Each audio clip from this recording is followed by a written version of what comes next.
Good evening, legends. Welcome to Aussie OCR podcast. We are here for episode 118, and I'm going to be talking to someone you have definitely seen on course if you're a Spartan racer, or pretty much any of the big OCR codes in the country. Over the years, you would have seen him running around with his camera. You would have seen him running courses himself. He's been a pillar of the OCR community for years and years. The Scotty Sheppard from Sheppard Photo. He's on screen. Scotty, how are you, mate? Hello, I am fantastic. I'm in Fiji, just been on course, so I'm pretty stoked, man. Fuck yeah. It's pretty hard not to be stoked when you're in Fiji, I think. I think really it's nice. Yeah. it's a difficult place to call your office for a few days. I think what helped was that I found some really decent shots. Like one thing I always get excited about is, I've shot a lot of Spartan events, and there's always that risk of, it's the same obstacles, right? So we're going to try and do something different. And I was always looking for something like that. And today was one of those classic shots of they were running up the hill and then the amazing Fiji mountains behind them. It's just, we haven't had this specific shot before. So I was very excited that there's, I found some unique angles again, because it can be a challenge when you shot the same thing 50 times. So yeah. I was pretty That's have you got a copy of the shot? Can you send it to me in some capacity? It's on my other camera body, but that's okay. Yeah. I was going to say I can bring it up. We can do an exclusive. Yeah. But mate, that's cool. I think that's a real good sign that you're doing what you should be doing when you get excited and nerd out over your job. It's a fucking good thing. You're in the right place, Scott. Good call. Yeah. Guys, so welcome. We got a couple of guys jumping on. So just like Dominica has done. If you are watching, give us a hashtag live. If you are catching a replay later, give us a hashtag replay. Guys, this is a live chat. You are speaking to us in real time. So if you ask us questions, we'll probably answer them. We'll most likely answer them. I've got a big screen on my left that's got all my fucking bandwidth stats and make sure the microphones are on. And it's got all these comments that come down. So while we're having a conversation, I'm going to do my best not to interrupt Scotty. So if you've asked a question that's taken me a little bit of time to get to it, I will get to it. So yeah, I'll just try and weave it in when it makes the most sense. And Scotty, can you give us a bit of a rundown about your you've been in Fiji, 48 hours? Last 48 hours.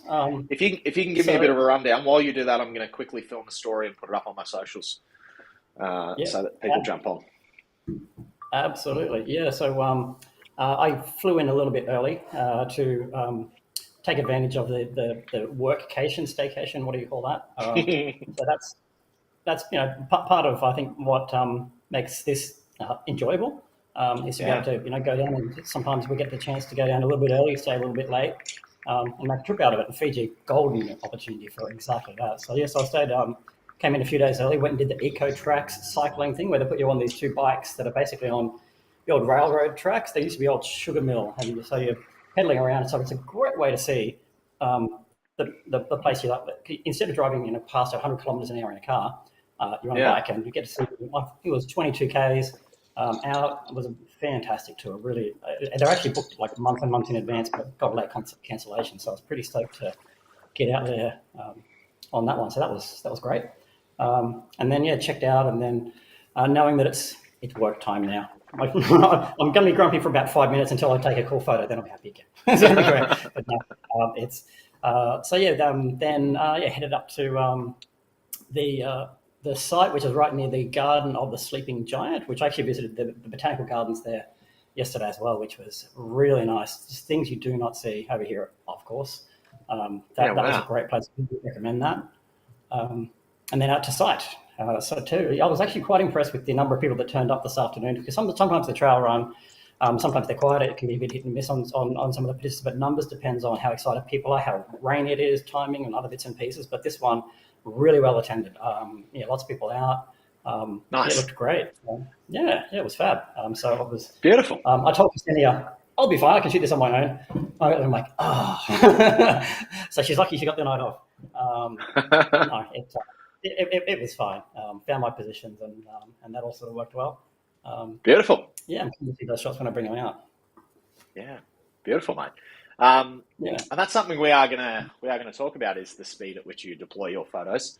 But mate, give us a bit of a rundown, and thank you for taking the time out of your vacation slash working holiday to have a chat to us, mate. How did all this get started? How did you get into doing the shoot? How long have you been shooting for Spartan? So 2018 was my first year. That's when it transitioned to me actually providing the participants with photos. So in Cool. 2016 and 2017, I was traveling to every event. Yep. Max and Paul were sort of flying me around, and basically I was just doing some promo marketing stuff. So I would stay out of the way of the other team that was doing the participant photography. Yeah. Make sure I didn't, shoot what they were shooting, so there wasn't any double up. But just in order to get some promotional stuff that they could use in some of their shots. And actually, how that came about was I did my first Spartan event in 2013, I believe it was, which was actually the first one in Queensland. Matt, do you have the before and after shots that I sent through? Do you want to bring those up? I do, mate. Give me a sec. So while you grab that, the short version was that I spent 35 odd years of my life avoiding a camera, avoiding photos, hating how I looked, the whole body dysmorphia that I'm sure that a lot of us can identify with. Yeah.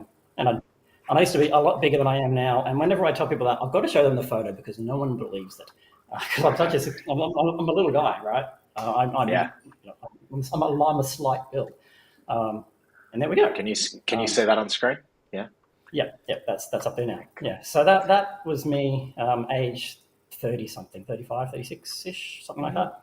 And then I decided, I dreamed about being the guy that would get up early in the morning and go for a run around the lake. That I really admired and respected those people and wanted to be that person. Never had the discipline, never had the motivation to do it. And then one day I decided I'll just go to the gym every day. And somehow I stuck with it, and it actually kept going. And then I got fit. Fittest I've been in a long time. And I thought, well, what can I do with this cool body? I've never had one like this before. What can it do? And there was this thing called Spartan Race coming to Queensland at Ivory's Rock. Yeah. I thought, that looks really difficult and scary. Yeah, I'll have a go at that. And actually, funny enough, I injured myself not long before the event, Achilles tendon. I'd heard that, so I thought, I can't actually do the event, which I was so bummed. I trained so hard for it. A guy named Jeff Scott trained me for it, and I was sort of ready to go. And then I injured my Achilles not long before, and I thought, at least I'm going to go and volunteer. At least I can be there, because I've been to engagement. So I volunteered, I think it was the Monkey Bars. And I remember seeing a guy came through who would have been twice my age, actually 35. He was in his 60s, limping, but he didn't complain. He had a smile on his face, and he couldn't do the burpees, he couldn't do the obstacle. And he got down on one arm, like he couldn't even use his other shoulder, one arm, and did his burpees. And I thought, here's me. I'm fairly fit. I've got a bit of a sore leg. What am I whinging about? And so after I'd finished the volunteering, I threw on my shoes. I said, I don't care. I'm just going to run it. Went to the finish line. I'd actually missed the last wave. They'd gone. And I was just so bummed. And the MC was Max, of course. He said, you look pretty fit. You reckon you can catch him? I was like, yeah, let me go. So, Max dropped the rope, and even though I missed it by 5 minutes, off I went, and I was on a mission to track them down. And I ran the course and did that, and just had so much fun doing that. It was the first time in 20 years that I'd been out in nature in that way. I mean, sure, I got on hikes and other bits and pieces, but just that for that first port before I caught anyone, I was just alone out there, and it was just reconnecting with my childhood in a really fantastic way. And so just running the course was brilliant. But then, of course, after the event, there was the photos. And so I went and had a look at the photos. I was looking through the photos, and you want to bring up the second photo, Matt?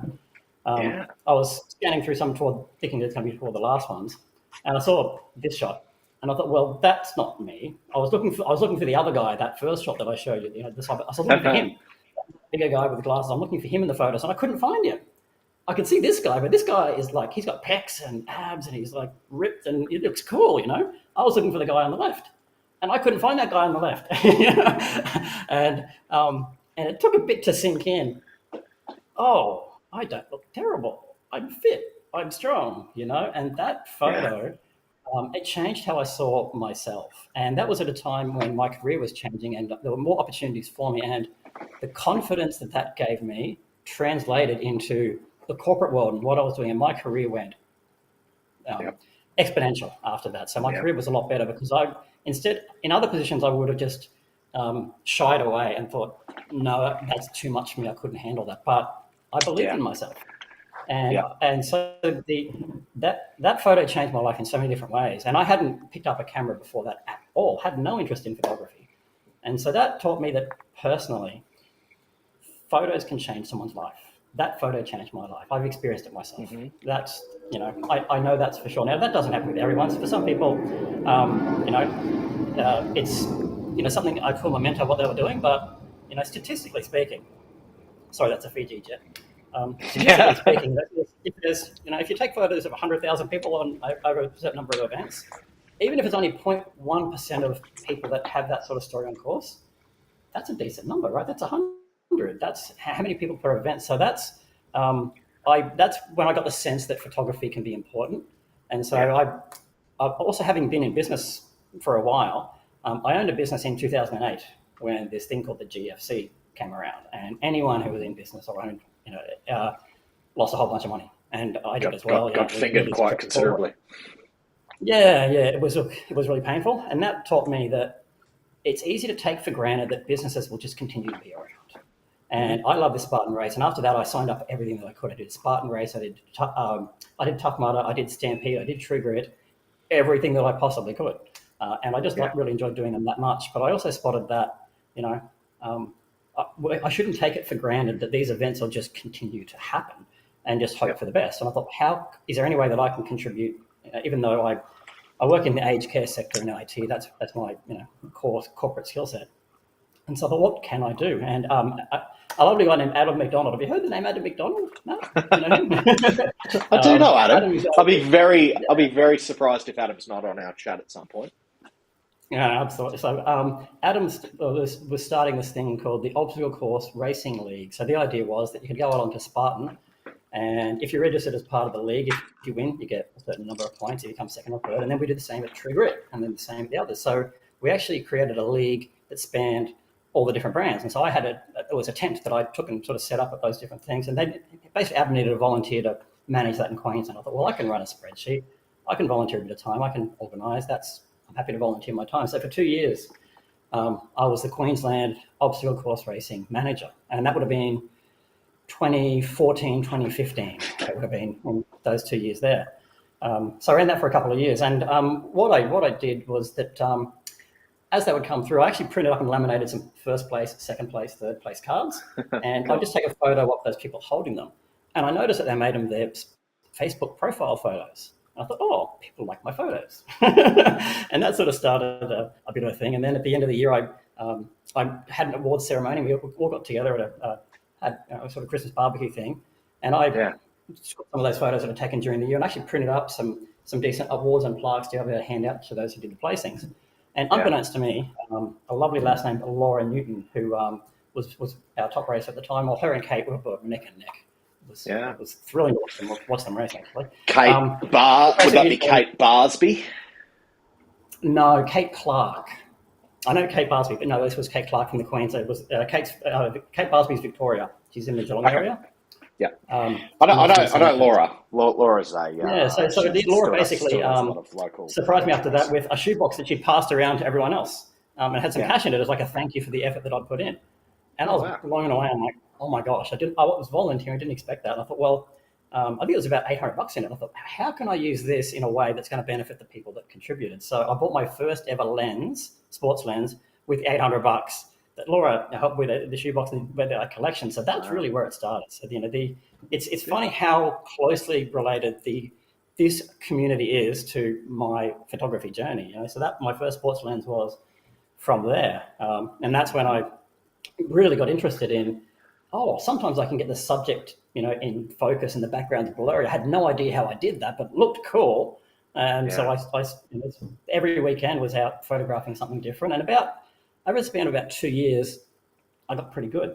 And then Spartan Ivory's Rock came around. I think it was late, probably 2016, I guess. And I wanted to try astrophotography, the stars. And there was part of that, for me, if you just shoot up and it's just the stars, that's boring. Anyone can look up that in an encyclopedia, right?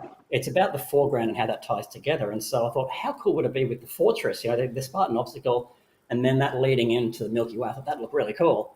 And it happened to be the right time of year and everything was lined up. So I actually put a thing out on social and had a few people come and join me, and I showed them what to do, and we all sort of set that up. About 6 of us out there. And then the next morning, I showed Max on the back of my phone, on my camera, just the raw shot, unedited. And he was like, I have never seen a shot like that of Spartan, the Spartan brand, and ever seen promoted that way. And that's what got me into doing the marketing stuff for 2016 and 2017. Max was that impressed with, I've got a unique vision and that's connection to the brand. So he asked me to come along. And that's when I started. So 2016, 2017 was just learning more about that, getting to know the competitors, which was great to do that. So that once you know who the competitors are, you know where to position yourself, how quick they're going to be. So that was fun for those couple of years, and that sort of culminated in Bright, the very first Bright. I think it was 2017 was the first one we were there, and that's when I made the photo book. It was a photo book that I produced, and I spent an incredible number of hours on that with interviewing people and handwritten bits and the artwork that I touched up. And I spent weeks and weeks and weeks on that and sold a couple of hundred units. So the revenue was close to 10,000, I think, which was like an insane amount of money. Like, oh my God, what do I do? And, it was almost a similar logic to before. I'm like, well, what do I do with this? And I'd been using Olympus sort of consumer grade equipment, and I really wanted to step up to the Sony professional gear, but it was too expensive because it cost 10 grand to buy the Sony gear. By the time you get a camera, a body, a lens, or this or that, and I didn't have 10 grand. Well, actually, after selling the photo books, and then there were the cost of producing them, and there was about 6 grand left after that, I think. And so I got a pretty decent deal, and I'm like, well, there we go. So I sold all my other stuff, and then got into professional Sony gear. And my photography took another leap then on actually having pro grade stuff, and that was around the time that the brand was transitioning to a new owner in Australia, and I'd met him at Brighton, so I put my hand up and said, hey, look, if you want another option for photography next year. And the reason that I did that was the images that were being put out by the previous team were great, but I paid $24.95 for that photo, for one photo, which I wasn't stoked about paying that much for one photo. And there were some of my friends on social media that were, that put a few photos in their cart, and their cart was, $190 for like, not for 25 or 30 photos, for like a small number. I don't even remember what it was, and I may be misremembering, but I remember getting that feeling of hearing so much feedback on social media complaining about how expensive they were. And I thought, well, I can probably do something about that because, I've got a decent corporate job. I'm pretty stable there, so that's all fine. I don't need it for the revenue, but I reckon if I can sell them for $10 a piece even, that should drive enough revenue to pay the photographers and basically run it as a non-profit, pretty much, was the idea. Didn't need any revenue from it. I ended up doing too good a job of that. And the first year, the revenue didn't meet the costs of, it basically cost me a couple of $1,000 to provide the service. So there was insufficient revenue to cover the cost, which look like that's the case with any new business, right? So that I knew that was going to be the case. But I sort of made myself promise that early on that I'd make it hard for myself to give photos away free to my friends, because by that time I'd made so many great friends within the community. I knew that instead of giving away $2,000, I'd be giving away $3 or $4 or $5 or $6,000, and I'd be even further in the hole to the point where I'd have to bow out, and someone else would come in, and you'd be paying $24.95 again. And I didn't want to do that. So that's why I sort of banned myself from giving my friends free photos, which was hard. So I like everyone, So anyway, that sort of worked. So second year, we would, learn a few lessons from the first year, as in how many photos to take, how many photographers that I need. So the second year, I think, was pretty much break even. And then by year 3, then there was enough surplus to start funding some of the developments that I wanted to put in place, but needed funding to do it, such as a better website that allows us to make it easier to find all the different photos, so you can browse by time instead of having to sort through page after page and wonder if your photos are on page 20 or 80. We can put in a time slider, so you can just drag and drop it onto 3 p.m. Great, So that just seems super obvious now, but we didn't have that in 2018. That's one thing that we had to develop and add on to the website there. So that got added on, and then we the other thing I was sort of faced early on was I had a pretty soft watermark, and some people were just sharing those photos on social and not paying for them. And I found that hard because, again, it was already costing me out of pocket, and I was already behind to provide the service that I was doing. And then people weren't even paying for that and just putting them with watermarks. So I put a really disgusting, ugly, horrible watermark which is, it's pretty nasty, right? It really is. But it stopped that, getting the Yeah, traps, you've, and that you've, helped. you've got to protect your It helped IP. close the gap. Yeah, that's it. It sort of it closed the gap and helped make the business. If I hadn't done that, the business wouldn't be viable. Is the short answer. Sure. Yeah, Yeah. so that sort of helped bring that back up. And then as we got better at that, and there was more surplus available. Okay, great. Now we can do recognition on the headbands. So therefore, you can type your headband number in, and we can do that. And then when there's more. Okay, well that now what? So every time that there's a surplus in revenue, the only question is which one of the cool things is it going towards? I basically Yeah. haven't drawn a cent down ever. Haven't Yeah. again, which that's the plan. I haven't registered Yeah. it as a non-profit because the hoops you got to jump through to be a charity, all that sort of. It's just annoying. But so that's the sort of stuff we would fund the Garmin GPS tracking that's in there, or the facial recognition. Yes, we'll talk about that. So look, that's before I jump onto that one though. So that's sort of how it started. Started Yeah. from me wanting more, and I guess the reason that the price people were paying for photos, it was that experience of doing the event and then seeing the photo afterwards. Both of those things, improved my life permanently. We're talking that was over 10 years ago, and I haven't put the weight back on. I live a different lifestyle now. I feel different. My career is just way better. So Yep. that Spartan really improved my life in a lot of ways. And again, for every event, there's a bunch of regulars, but there's also a bunch of people that do it for the first time. And again, I think that statistically, there's bound to be someone there that has a story similar to the one that I had that day. I won't get to meet them, Yeah. but I really care that I want them to have lots of shots. I want them to be able to find them easily and to be able to get that and give them a chance of having that moment that I had. And so that's really the reason that I wanted to start this to deliver that. Look, if it could be done at $1 per photo, I'd be doing it. And look, we might get there. When I run out of extra cool ideas on developing, then and other people are higher, then that's the next step. Because if it's getting to the point where then there's surplus, then we can make it cheaper. That's just trying to find the right balance. So that's part of why they're not free. That's sort of half of the story, which is it needs to be a self-sustaining business in order to do that. And Is someone getting murdered in the room next to you or something? Fireworks. Oh, it's fireworks. PG fireworks. There's fireworks happening every night. There's fire dances. There's so many cool, interesting things happening. It's pretty sweet. Yeah. It's a terrible place to have your office set up. I didn't mention earlier on. I probably should have. All opinions are of Scott. A lot of people think that I work for Spartan or I'm part of the brand, and so which I'm not an independent operator, and so I don't speak for Spartan. So please don't. No one take any of this as Spartan's opinion or Spartan said. This is just no. There are a couple of questions that are sort of building up on the left here, and some of them are going to be, why does Spartan do this, which you might be able to speak of and you might not. But mate, you spoke about so much cool shit there. There's a really cool Friedrich Nietzsche quote.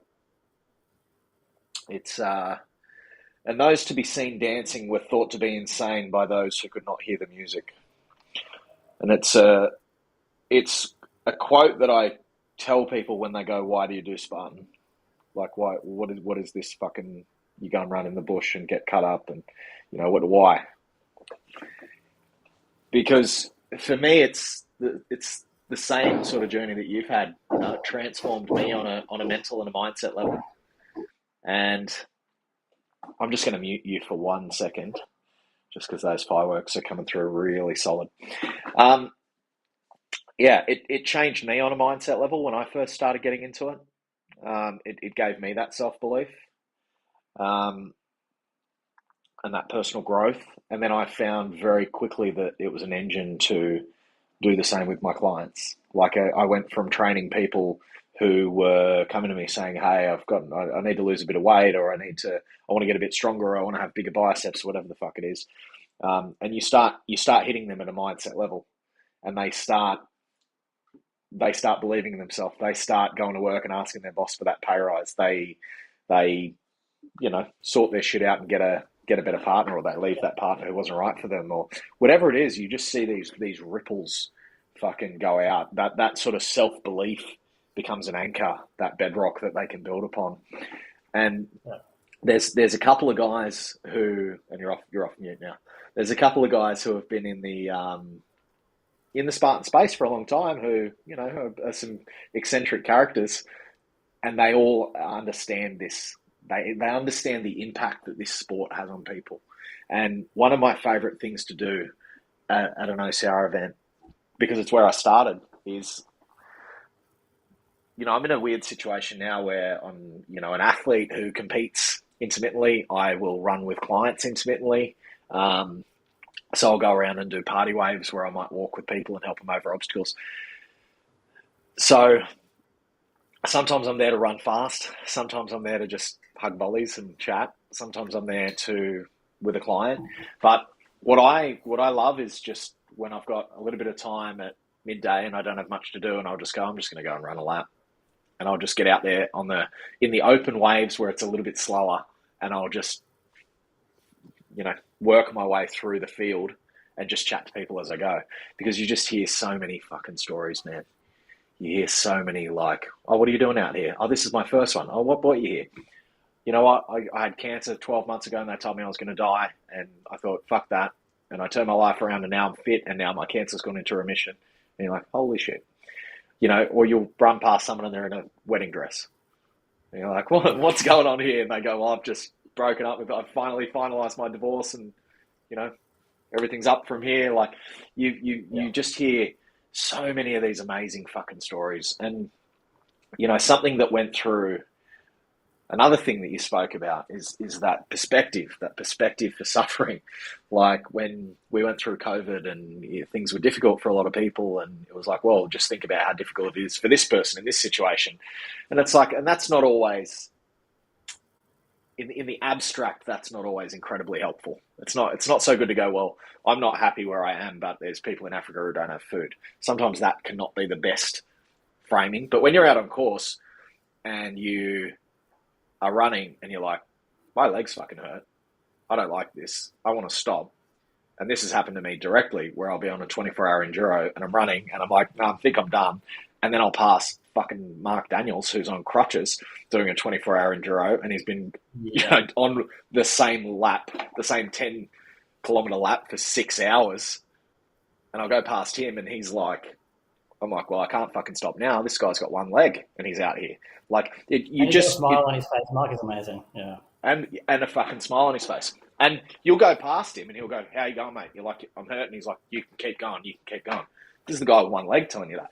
Like, you get that instant perspective, and it's very helpful. And there's something that's very grounding in that. And grounding in getting outside too, which I think was another thing that you said. Mm-hmm. We live in these concrete fucking jungles, and I don't think it's right, man. I don't think it's how we are supposed to live all the time. And like you said that when you got out and you went for hikes or you went out for these runs, it sort of took you back to your childhood. I think it's deeper than that. I think there's a primal something in all of us that when we get out and connect with nature, it unlocks something or recalibrates something. I don't know what it is. For all these reasons, the sport's fucking amazing. And, you know, it's changed a lot of lives. It's changed my life, and I've been able to change lives through it as an engine. And it's always cool to see these guys and speak to these guys who have been in these key positions who really believe in what they're doing and have this sort of mission to grow it. And, you know, the guys know who they are, the Bullards and, you know, the sometimes the eccentric guys, but the guys who just, they understand what they're doing. They understand the impact that this has. And you know, you starting and doing it for free because you loved it and you realized that people were getting more value out of it. Like, you were able to value add to the thing that had helped your life so much is why you're going to win. I think I had a similar thing, man, where I had a corporate job and I was working hard and I got into fitness, and then I started I had a couple of people say, hey, can you help me with training? I'm like, yeah, just come to the gym. And then I thought I'll just help them on a Saturday morning. I'll just message people and go, hey, look, I'll be at the park. Come down, I'll help you through some movements. So I've got a job that pays me really well, and I'm training people in the park on a Saturday for free. I'm going, I like this more than my job, So it's sort of like when you follow the passion in that way, once you can learn how to monetize that and how to, create a viable, scaffolding to run the business, you're going to win. It's cool, dude. It's cool. Yeah. It's been cool seeing you innovate and add to it. Thanks. Yeah, it's been fun, and I think I've been lucky that I think it's a pretty rare mix of, you've heard the story of why this is important to me, and I'd like to think I'm a decent photographer. I've won a few different awards, and my shots are okay. And in addition to that, the IT skills, again, because that's what I'm doing all day, every day. I think I'm lucky that I actually love that corporate job too. I really enjoy doing that. There's some really engaging stuff, and so Spartan has actually been a great outlet for me to learn and explore on how to do things on web development and a lot of Python coding and scripting. And so my skill set has really developed by having this, and some of the stuff that I've been able to implement, like the facial recognition for Tough Mudder, that was tricky, and I knew it was going to be, but it was exciting and fun to finally be able to work on that one. And there's a few other things that I've actually, Matt, may I tell you my vision for where I see things going? 100%, please. Can you hold that thought for 1 sec? Do you reckon you can peg that for a second? Because I just want to get through a couple of these questions. They're starting to get a bit out of control. So a couple of comments. Tatiana saying very inspiring. She's live from the sunny coast. Christine, who just came out of podiums in Greece, the world champs, saying hello. Carly saying live way down from the South Island of New Zealand. Karen. Hey, Carly. Hey, Dee. Karen's here. Hey, Matt, Scotty. Hey, Karen. Dom's here. Maddie Day's here from Izmir, Turkey. Fab. Kerry's here. All right, so a couple of questions. So Tanya asked, why don't we have photos of Spartan athletes on the socials? So she's saying on the Spartan race socials. So did already say you don't directly work for Spartan. I'm hoping that changes a little bit in 2024. As in, I think what Tanya might be talking about there is sometimes in the social media promotional stuff or the emails that come through, sometimes you see that those are, I don't want to say stock photos, but they're not our shots, and they're not always local athletes. So that might be what Tanya's talking about there. So my role in that portion there is to sort of capture the shots and hand them over to the internal team, and then it's sort of beyond my control hands there. So I do what I can to capture those shots, and so that's probably a question for someone else on why they're not working through there. But what I have noticed is for the last couple of EDMs, the emails that have come through actually have had our shots, because I always get excited when I see, that's Zoe's shot, and this one is Ksenia's shot, that one's Steve, this was Pete's, and this couple of mine. Because I work with them that close, so I know my shots when I see them coming through. I think for the last couple in particular have had our shots. So even though they might not be you might not recognise yourself in there yet, I have seen a transition. So so that looks like it's moving towards using more of our stuff, which is great. Yeah, I think 2024 you'll see a little bit of an improvement in the way that sort of stuff is done, I think, which is cool. I hope that answers the question, Tanya. Yeah, I hope so. Mandy's here. She's saying, question for Scott. How does one join your photo crew? How many selfies do I have to send you, Scott, before you let me hold a camera, of course? That's a good question. So the way that I recruit photographers for each event, if it's somewhere we haven't been before, Ball is probably a good example. So what I'll always try to do is find who's local, because flying photographers is expensive. There's flights, travel, meals. It's expensive to do that, and then of course pay them for that. And so if I do that, for the money that I'd be paying for the flights and the travel, I could hire another local photographer. And again, the goal is to try to give you guys more shots to have, put them on social, that you get more people to join up, and that's the reason that I talked about before. So the mission of all of this is to try to maximize the output of product for you guys. And so therefore, rather than just flying my best friends around everywhere and covering that, I would always rather try to hire local photographers that are close to each event.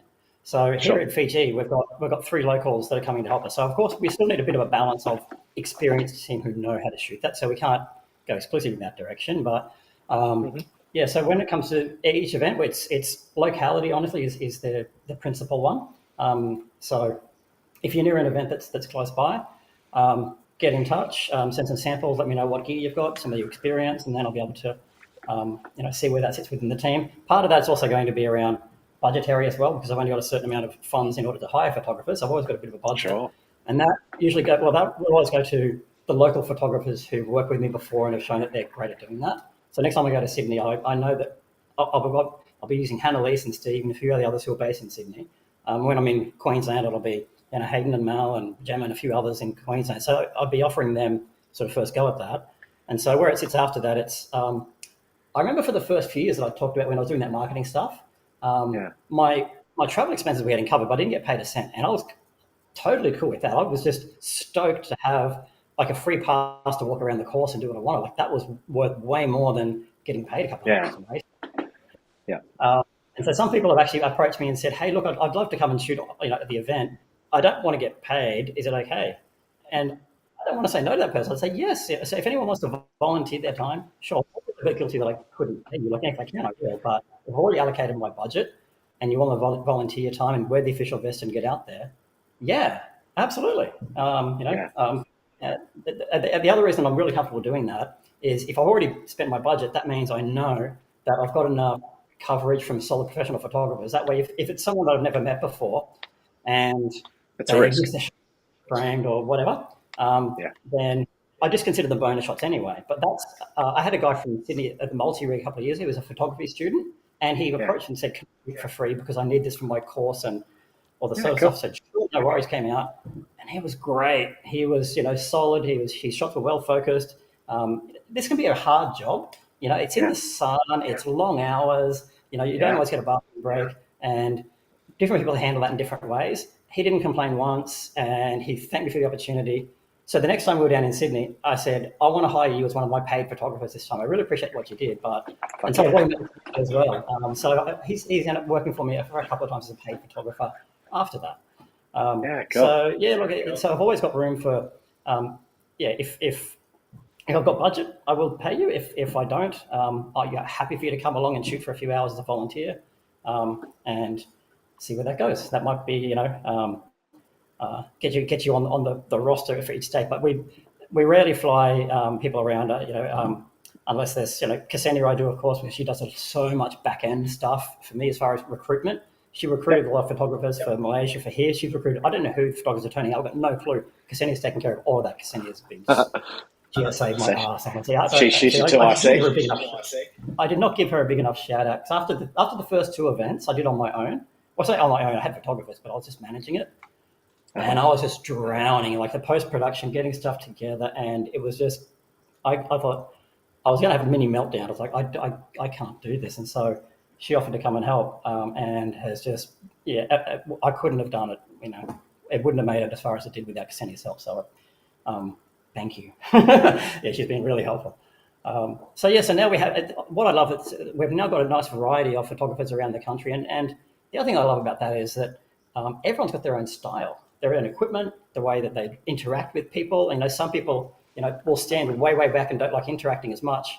And sometimes that works really well because then you get the candid shots and people aren't posing. They're natural, and sometimes it's a natural reaction between 2 competitors just having a conversation or just laughing because they fell in the mud. So many great shots like that from Tough Mudder. So sometimes having some of those photographers on the crew is great, but you don't want all of the photographers like that. And I think Zoe's probably the best example of someone who will shout at people in a positive way. She will really. Zoe's amazing. Zoe and I have been friends for like 20 years, actually, funny enough, and neither of us were photographers 20 years ago. And we just the last few years, she became a dog photographer, and we've just come together again. It's been really nice. I've really enjoyed that.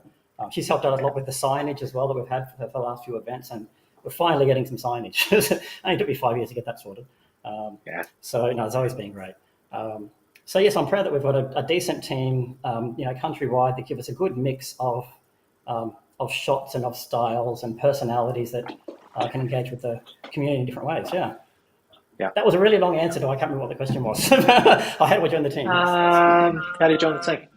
There we Zoe's go. Zoe's amazing, mate.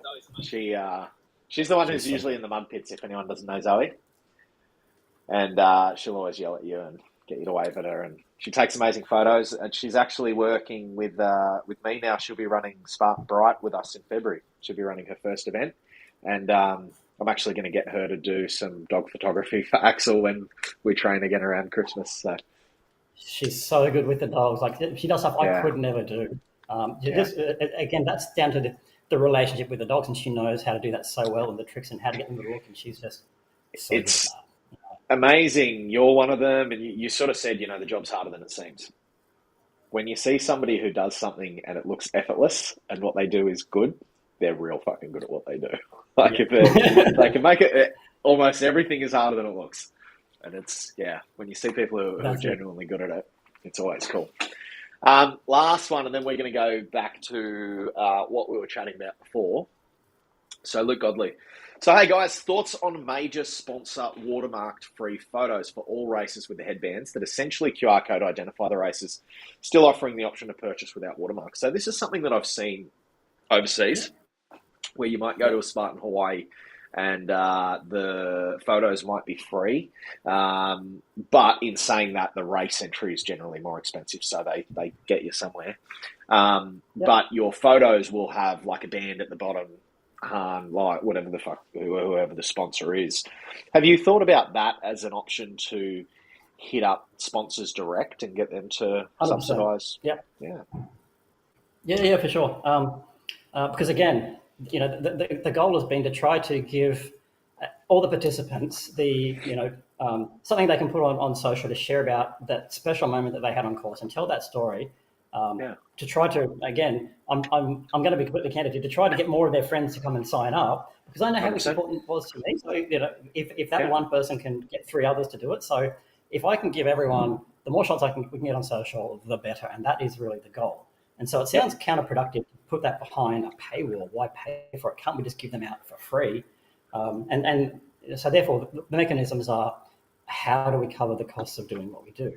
And so one of them is just that, you put an extra $3 or $5 or whatever on everyone's ticket price, and everyone pays for it. That's one mechanism. Some brands do that.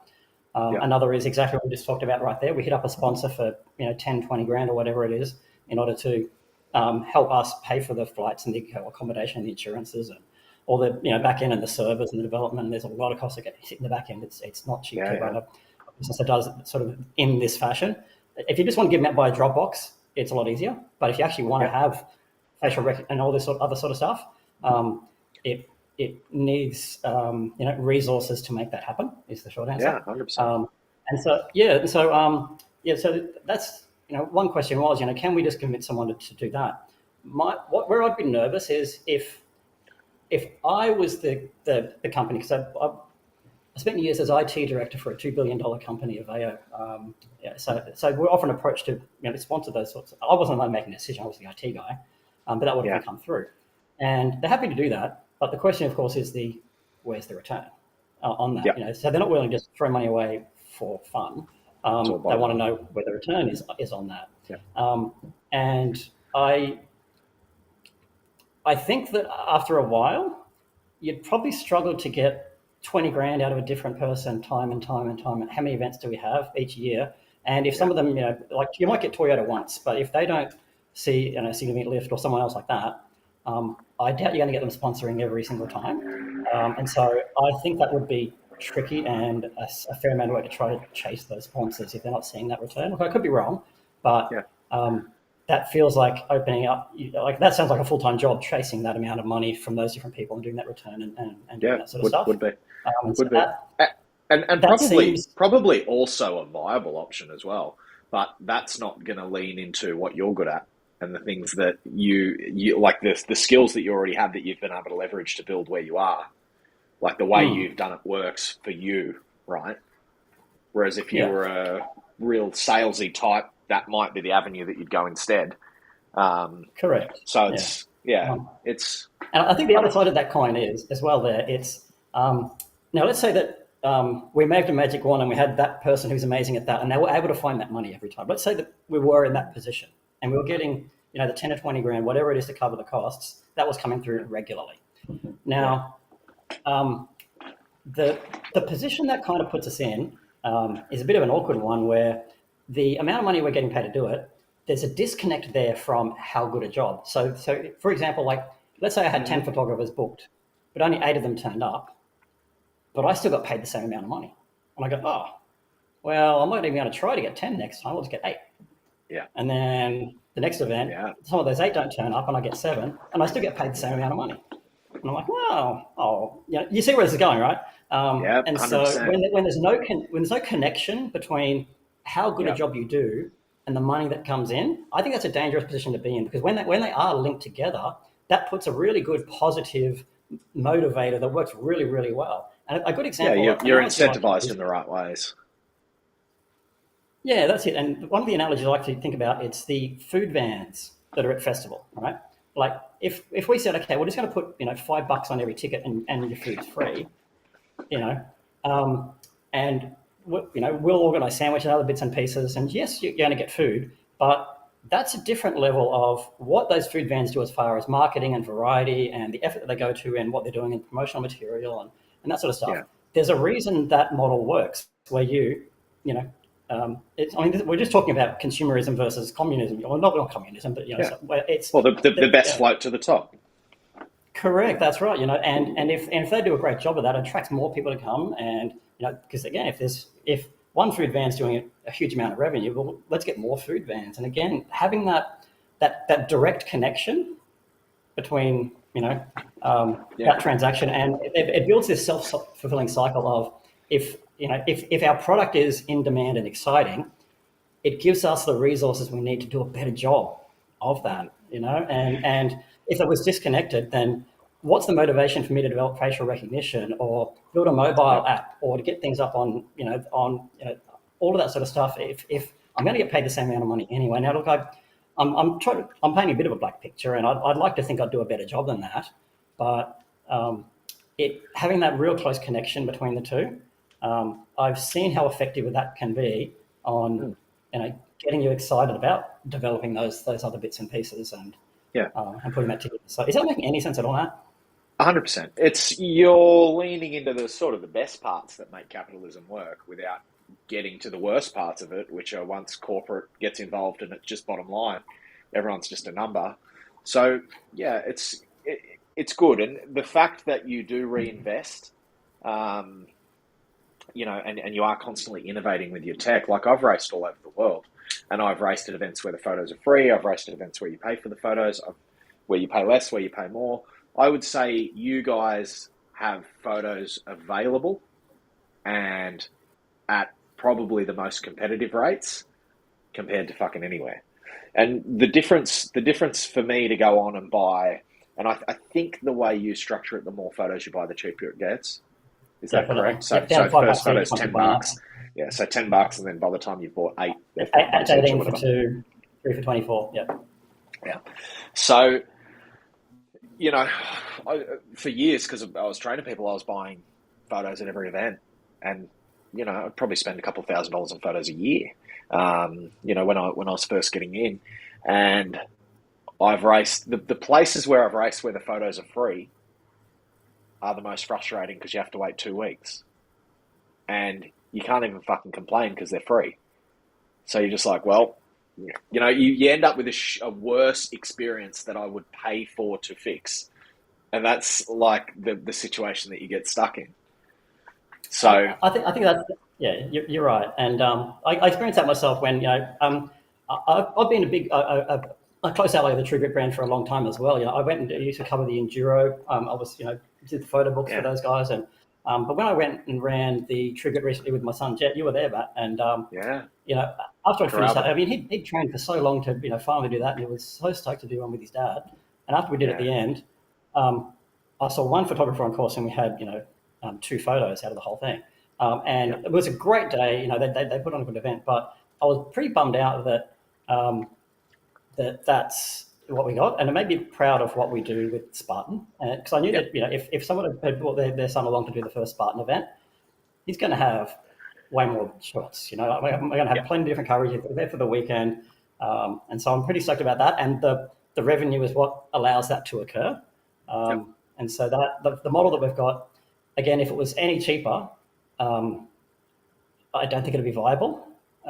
It's that close. Again, I'm trying to keep it slightly positive to enable the revenue for the cool things that we want to do. You have to, right? You're not a charity, and it's like, man, I genuinely enjoy training people, and I love training people, and I believe in what I do, and I'm passionate about it. But I've got to pay the fucking bills, and if I did it for free, I wouldn't be able to do it at all. So it's like you've got. I don't think anyone rational holds it against a business that provides a good service and charges for it. I don't think that's. I think anyone who says, "Oh, you should be providing this for free," probably has never run a business. Probably, maybe hasn't worked in a situation where they're managing people. Like they maybe don't understand how the world works enough. I don't think anyone would ever hold it against you, especially from the situation where you're so sort of client focused and user experience focused, and you keep reinvesting, and it's always about trying to make sure that your service is as good as possible. And I think the fact that you've been able to grow and expand, and I think was Malaysia your first international event. Well, that's fucking amazing. I guess I don't know if New Zealand counts. So we did New Zealand a couple of years, but only when they're doing shit. Spartan Malaysia approached, and so that felt really nice. That was a guy that from Spartan SRI, Spartan International, came out, and I'd met him at an event years ago. Is that Mike? And yes, correct, it was Mike. So I'd met Mike. I can't remember which event it was, but we spent a fair bit of time together chatting, and he could see how energized I was about what I do, and he got to saw us in action. And so, of course, when he needed a partner to work with, he reached out, and that felt great that he did that. Unfortunately, it was Tough Mudder weekend, so it was. I would have been there. It would have been great to be over there to help through the first one, having done enough that it. What I aim to do as my part of the Spartan experience is to make it where the event operator doesn't need to think about the photography. They don't need to provide me with a whole long brief and description of what to do. I've been doing it for a while. I know which bits we need to cover. I know they need this shot for the partners and the vendors. And I know what they need, and also know where the great epic shots are going to be for each course. Because that one's muddy. This is a great angle here, whereas the light exposure is wrong there, and this was facing the wrong way. So I've got that down pretty well. Where really no one needs to tell me what to do, which is great. I go to effort to do that. I always make. Michelle has been so good to work with. I'll always chat with her before the event and ask her the questions, because she knows I need to know, is there any mud on course? And she knows what questions I'm going to ask. If there's mud, we get excited about mud. I think it's one of those things where people get some great shots from parkrun, but they're not going to get the shots covered in mud at parkrun, right? And so anytime that there's mud on course, we make sure that we cover that, so that way we can give them something. I think it's just action too. Like, you're going over obstacles. Like, I do a lot of running races and trail races, and usually you just go on to, all right, what's the best photo of me running? Because they're all the fucking same. They're just slight differences in the angle, and it's like, right, which is the best one? Whereas a Spartan, you're like, all right, what did I look like on the rings? What did I look like on the wall? What did I look like here? What did I look like in the mud? Like, a Spartan race, I might buy 10 photos, and a running race, I might buy one. Yeah. So there's a lot more interesting shit to shoot, for sure. Yeah. And actually, that does sort of tail into, there's a bit of a story on how we choose to shoot. But were there any more questions before we jumped into some of the future, what we are planning for next year? Yeah. So Monique just saying hello. Zoe saying blushing, super excited about Spartan. Just talking about True Grit. Were you there on the Sunday with your son? Was it Sunday or the Sunday? No, I just came on the one day. No, I came on one day only. Yeah, was it the Sunday or the Saturday? I think it was a Saturday. Yeah, I'm sure it was a Saturday. Yeah, it's a shame that they didn't have more coverage. But they just some amazing stuff. I like the True Grit guys. They actually They do, and yeah. they'll be They're solid people, and it was a great event. Like yeah we really enjoyed the day. Like the food, I was really impressed with the food selection. That was great. Good yeah. venue, yeah. It's one of those things though, and I think that's where I've seen, and I don't know the story about the photographers. Like often when I dig into things like that, they'll be like, "Oh, our guy who we had lined up pulled out, and his three staff they pulled out the day before or whatever." Like I've had stuff like that where when I dig, I'm like, "Oh, okay, there's actually a fucking story here."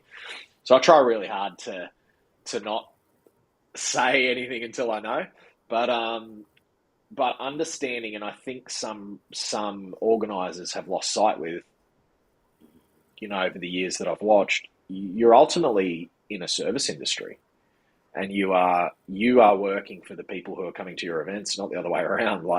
And it's those last finishing touches that people remember. So somebody can go out there and have a great day, and go get to the finish line and go, oh, there's not enough shirts, or there's not a photo, or there's whatever it is, and that's the thing that can leave you with a bad taste in your mouth. So it's like all those little things, and photos especially, it's massively, massively fucking important.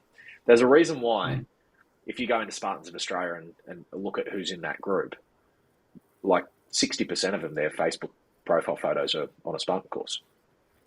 It's pretty rare that you find a brand or a thing that people do that they identify as. You're right. I hadn't thought about that. Yeah. It's pretty fucking wild. Yeah. So it's those photos are important. I think they're very, very important, and I think it's something that, as event organisers need to be completely aware of. That's it, and that's sort of why I shared that story, that experience. It wasn't to have a dig at that event operator. It was more to explain that I personally felt how important the photo experience is. So that was all. Yeah, sort of the motivator for that story. That really showed me. It's true. It's true. So they actually announced today, True Grit. They sent me an email yesterday that they've just announced a new race. I'll actually flick over just because it's interesting. So they've just announced. Secret is out. We're coming to Victoria. So they've always been in New South Wales, SA, Queensland, and WA. So True Grit next year will be in Victoria, down in where the fuck is it? Glenmaggie in the Shire of Wellington, which I believe is southeast of Bawball, down in Vic, which is cool. So new True Grit. So I think they'll be in 5 states next year. But so Chelsea, I'm going to come back to your.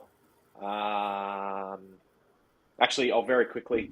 So Chelsea, what courses are coming up for next year in Brisbane, GC, etc. area? Is there somewhere I can find the dates? If you run to my link in my bio, there's or my website. I think onemorerep.com/races, I think is my discount code page. That's at the bottom, has got a link to the True Grit website, Raw Challenge Gold Coast, all those different ones. But best thing you can do, Chelsea, is just send me a message direct, and I'll get back to you at some point, perhaps tomorrow, because it might be late by the time we get off the chat, and I'll send you some details. And Zoe's saying I'm going to need all the proof that I did it. We're definitely going to get some photos of Zoe. Okay, so we went off on a little bit of a tangent there for a while, Scott. You were going to tell me what your vision for the future and the sort of direction that you see this heading. Cool, thank you. Yeah, good reminder. I don't really talk about this publicly a lot because many years ago I worked for a guy named Jeff, and he would always promise, we're going to build this really cool thing, and we're going to do that, and we're going to expand this, and we're going to buy all that, and he never did any of it. And I found that really frustrating, and eventually you just nod your head and go, And so learning from that, I went the other way in the extreme, and I basically don't like to talk about future stuff unless I know I can deliver it. No one wants to promise stuff. Sure. So I avoid doing that, but I'm giving myself a bit of therapy here. So I'm going to try my best to actually talk about this, even if it's a little bit off. But anyway, cool. So the biggest challenge that I think that we have, it's competitors finding their photos, because we come home with 100,000 photos after an event, and that's getting the people to sit. If the scenario that I can see would be when you cross the finish line, Matt, you've already got the race images app installed on your phone. by the time you did that, and you've taken the selfie so it knows who you are, and you've connected it to Garmin or whatever you do, and there's a few different ways we can find you on course. So you've already done that. And then when you finish, by the time you cool down, get your shirt, go and sit down, an alert will pop up on your phone. Matt, well done. Here's 25 photos. You don't need to go looking for them. They come to you. And soon after. Now, there's a few technical problems that need to be solved to make that happen, but they're all technology problems, that are solvable. One of course, is 4G coverage, because we don't always get that. Gold Coast is a good example. So, but then, Starlink exists. So, okay, well, that might be a solution for one of those. How do we get the photos of the cards quick enough? Well, I might need a volunteer to keep running around, bring them in. But so I've got to solve some problems to make that happen. Some of them are that way. Another one, of course, is developing the app. So I actually started developing the app. So I've actually got some screens, other bits and pieces done. But again, for anyone who's developed a mobile app, they're not cheap. We're talking about tens and tens and tens of thousands of dollars. And even though I got a quote for a fitness app. I got a quote for a fitness app for 120. I'm not surprised. And every time I've seen one developed corporately, because again, working in the corporate world, anytime I've seen one come in with a quote like that, it usually ends up costing a way, 40 to 50% more, and it takes twice as long, as they said, to build it. I've seen that happen like 5 times in different companies all over the place. So that's why I haven't done it previously. But the reason I mention it is like 70% of the people who buy from my website buy from a mobile device. It used to be 20, 30%, but these days it's over 70% of people are using a mobile phone. And so, of course, the easier way to make that happen is it's a native app that's native Android, native iOS, and that can talk to our servers, and we do all this magic on the back end to track the images down and push it in. So really, that would be the right way to do that. But again, so that's why we need the resources in order to build that up. And some of it's the user interface, and the other part is how the heck do we find you the photos? Because it's actually, this is where I'd love some feedback from the community. So for those who are watching, I'd love your opinion on this one. How do we find your photos? So the easy solution to that is we only shoot the obstacles where you're face on. That's the easy way out, right? So we're talking about the sandbag carry, the bucket carry, the multi-rig, where we've got a pretty good chance of getting you front on. And that means we never, ever, ever shoot the Olympus, or a slip wall, or the rope climb, or there's a lot of the spear throw. There's a lot of obstacles where you cannot be front on. And so therefore we just throw those obstacles in the bin and we never do it. So you can probably hear the way I'm talking that I don't want to do that. It's the easy option. But would a hybrid sort of thing work, where you go, hey, look, guys, we're gonna do our best to get the photos from this here, and here to you, and then that message that they get is, here's your 25, but here's a link to the other obstacles that we might have got you. Like, is there? I can do you one better, Matt. I can do you one better than that. So what I want to be able to do, and part of the reason that I care about this is there are people like yourself, Matt, that come along and do multiple events per year. But then there's also people that just turn up once. They'll just do one Spartan and that's it. And when I look at the data and which obstacles are the most popular, to make sure that we're doing that. So for every event, I get about 50% that I know are always the perennial. People always like them. You can probably notice it's sandbag, bucket carry, multi-rig. We do multi-rig every time because it's just always really popular. Because it's one of those where even if they don't do the obstacle, by the time they stand there and hold the ring, we can take that photo and it looks cool. So even if they fell after one, they still have this cool photo of them, focused and looking. So it's just one of those great things to shoot. So, but I try to do that with no more than 50%. And once I've got that locked in as my stable ones, I'll look for something unique that's a risk, like spear throw or a rope climb, something that's, how are they going to find these shots? Is it going to work? I don't know. And so that way, for people like yourself, Matt, you've got some variety on some things that you might not have seen before. So we'll always try to have that mix in there. And this is the question becomes, how do I help you find those shots? And so the idea that I've got here is a combination of facial recognition really empowers this. So the idea being that between that and the Garmin GPS, like let's say people like yourself who track the Garmin, you'll go and upload that to the website, and that gives me a point of time when you came through these 5 different obstacles. And then someone else might do that. Now, let's say we have like 200 people upload the Garmin GPS. Some of them might take an hour, hour and a half, 2 hours, 3 hours. But if an obstacle is halfway through the course, you're probably going to get to it halfway through your time, right? So if you did it in an hour, you'd get to that in 30 minutes. Someone who did it 2, it's probably going to get to at the 1 hour point. So we can actually combine those together to find, okay, well, this obstacle is at the 17% through the course, 33%, 69, 48. We can do that sort of stuff to get like a benchmark from people like yourself having GPS markers to work out how far through the course that is. So then if I know what time someone started, which we've got the timing chip from the Spartan, if I know what time they started, I know what time they finished, and I know that I've got their recognition on these 3 photos, I've only got one gap. And I know based on that data, it's probably going to be in this window. So of course it's statistical, so it's not going to be bang on this minute, but it might have like a 10-minute window. I can predict in a pretty high level of accuracy, you probably came through in this 10-minute window.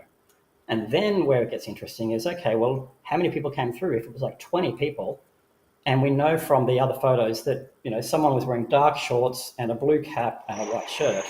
Ooh, I like and of all those, right? and all those shots, there's one guy, even if we can't see his face, if we can recognize that, here you go. So that's where I think we can get to. Now, again, there's technical things that need to happen in the back end to make that work, and I've got a lot of data I need to combine, but I think, and look, it's not going to be magic and get everyone every shot, but it's going to increase the number of shots. That's what it's about. Yeah. We're never going to close the gap and get 100% shots to 100% of people. That's unachievable.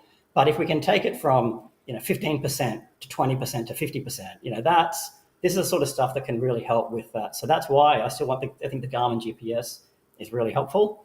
And even without that, facial recognition is going to give us enough of those data points to see where those are and work that through. So that it's cool. I've put a bit of thought into this one, and I reckon that's I want to work on that. Yeah.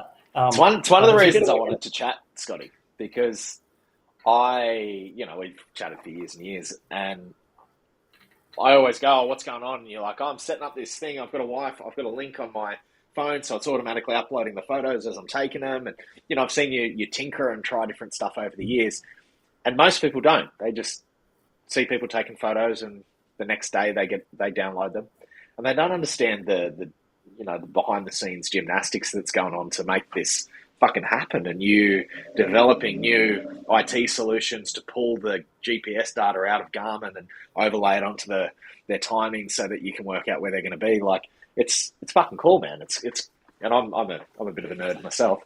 It's cool. It's so fun to think about. I've got to say, it's been really cool. Yeah. It's what happens when an IT guy follows his passion in photography. Well, that's it. So the future vision that I see is, as I described, Matt, is that you'll have the app on your phone, and you will have taken the selfie so facial recognition can work, and you would have linked it to Garmin for those that do. Not everyone does, and that's fine. But as long as there's enough that do that to give us those data points, that would be helpful. Yeah. And so once you've got that sort of pre-registered, then after each event, if we can get them uploading during the day, then once if you've enabled the push alerts, then we'll be able to push that up once you're done.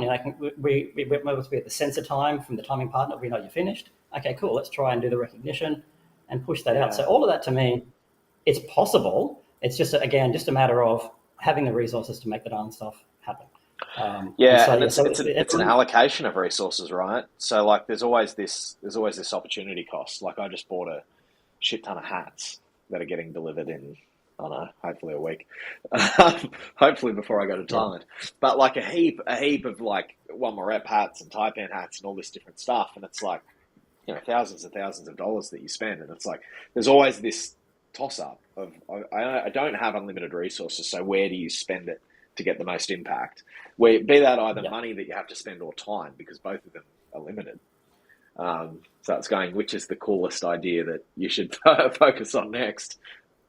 Yeah, that's just it. And as I said, when I run out of cool ideas, then I'll be looking at reducing the price, of course. But it's I think it's great that there are so many exciting, cool things we can do.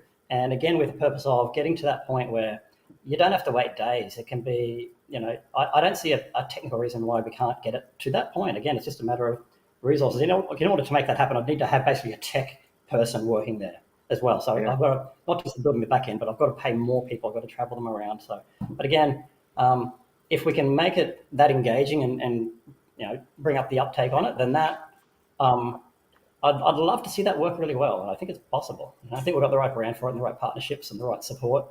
I think just being able to do something and do it really well. And if you can do it well and you can make it viable in the small, then you can hopefully scale and repeat the experience, especially if it's tech. Like once the tech's built and it's working, you can sort of Yeah. deploy it everywhere. You just then need the right staff who can manage it. And you can Yeah. almost fucking bulletproof it if your tech's real good. And then that might be where you go from, the passion project that's been your thing for years to all of a sudden, if you can crack into Spartan Malaysia and Philippines and Thailand and Hawaii, and then that might be the point where it's all of a sudden very viable. Yeah, well, you're exactly right, and that's I sort of found that with having to do Malaysia and Tough Mudder on the same weekend, and I sent over Hayden, one of my team members, who's been working with him for years, and it was great that I've worked with such experienced people that he's a solid operator, and I can trust him. That was a big responsibility to put on someone, but also a lot of trust, and I had no qualms about that, and so that showed me the team that I've somehow surrounded myself with, and if Hayden wasn't able to make it, Steve would have been able to help out, and we're send Ksenia and Zoe, but there's that many. It was great that I had, it wasn't just sitting there thinking, well, I have to let that go because I don't have the support that I need. Just the team that are contribute and work towards this. There's some pretty great operators, and so I'm excited that once we get some more of this tech in there, there's a lot of more possibility. Yeah, it sounds really exciting. Yeah, I love it, man. I love it. It's what was the reception like from Mike? And I'll see him in Phuket. He lives in Phuket, so I'll be there next week. And how did that go in Malaysia? His first running an event, and it was our first, shooting internationally, and I wasn't there. So look, there were hiccups. It didn't go flawlessly from a few different areas, but look, what I was really impressed with, they were all over their social stuff. They did such a good job of that. They did a great job of promoting us. Really pleased with that. It was great to see how well they activated that. So, you wouldn't have known it was their first attempt. It was really impressive from what I saw on how they went. Yeah, absolutely. So, and it was an easy relationship straight away.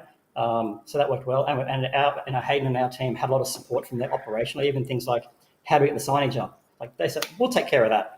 It's like, oh, that's it. Okay, great. So, he didn't have to go and find stakes, other bits and pieces. So the support from them, it felt like a partnership from day one.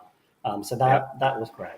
But look, it's, it reminded, it did, I remember back when, I was doing that first couple of years with the Oxfield Course Racing League, with the Stampede and a lot of those smaller events, that some of those, it felt like every event that I did for a different brand, they'd miss something like, I can't remember who it was, but they were putting all their bag checks basically on the ground, which was fine if it didn't rain. And it rained. And so, of course, the mud of everyone's bags, so that what they did, it wasn't Spartan, I can't remember who it was, but so, okay, that was a lesson for them to learn, And so it felt like every event early on there was a big lesson for them to learn on, cues for this or, bad food vendors, other bits and pieces. So we almost take it for granted these days because, things, are pretty decent. For those who were around in the, 2013, 2014, a lot of those operators hadn't figured this model out very well. And I'm not saying that what happened, they did a great job, but, for us, for me, there were some, I think, cultural differences on how we explain some of the shots, but I always made sure I get more photographers than I need.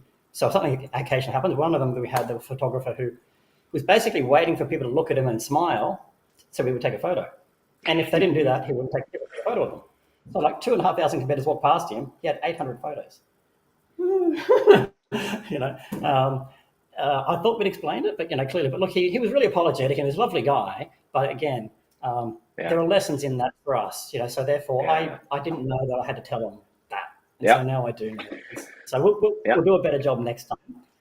You just over time you fuck up and then you build a process, and you go, you fuck up and then you build a process, and you go, right. That's exactly it. So I've actually got a racer guide that I gave them, which is from that sort of thing. So I've got one that I thought was pretty well developed, but I now know I've got to add more things to it. So it's fine, it's part of what it is. But I'm glad that my experience knew to have more photographers than I needed. So even without those shots, we still had good coverage. Well. Fuck yeah, that's awesome. Yeah. Is that because Mike was the APAC director, so he was the Asia Pacific director for Spartan. he's now the franchisee for Malaysia. Had he spoken about that as possible being an ongoing partnership, or? Yeah, look, we're talking about Singapore, and for next year, look, they're pretty keen.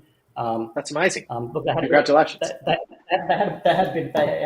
They've got some work to do because they're doing the transition from free to paid, and that's always going to be rough. I mean, here in Australia, we've been paying for photos like since before when I competed before doing that. So it's good luck for a really long time. Whereas doing that transition, that's always going to be rough, right? No matter how, even if you charge $1, it doesn't matter. Going from free to some paid. Are they able to drop their ticket price? Can they go, hey guys, look, you got to pay for photos, but your ticket's $10 cheaper? Because good fucking luck running those social media accounts. Yeah, look, it's always knew it was going to be rough, which and I guess that